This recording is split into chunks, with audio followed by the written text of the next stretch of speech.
Cette vidéo nous montre pourquoi on doit rester humble dans la vie. Parce que nous ne sommes rien sur Terre. Regardez la vidéo. Vous ne connaissez pas la taille de l'univers. En fait, la plupart d'entre vous regardent les étoiles sans réaliser ce que vous avez sous les yeux. Alors aujourd'hui, je vais vous faire comprendre à quel point l'univers est immense et à quel point on n'a aucune idée de ce qui se trouve là-bas.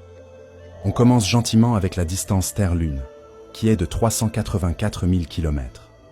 Rien qu'entre les deux, nous pouvons déjà placer 30 planètes Terre. Pour vous donner une idée de la suite, sachez que la lumière parcourt environ 300 000 km en une seconde, ce qui signifie qu'elle met à peine une seconde pour atteindre la Lune. Mais on change tout de suite de niveau avec le Soleil, qui se trouve à 150 millions de kilomètres. Nous recevons sa lumière en 8 minutes. Autrement dit, quand vous regardez le Soleil, ne le faites pas. Vous le voyez tel qu'il était 8 minutes plus tôt. Et pourtant, cette distance est insignifiante à l'échelle de notre propre système solaire.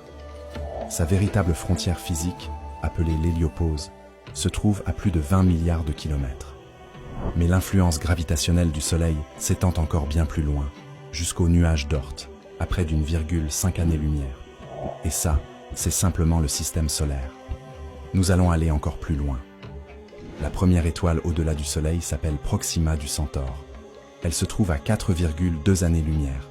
Ça veut dire que la lumière met plus de 4 ans pour y arriver.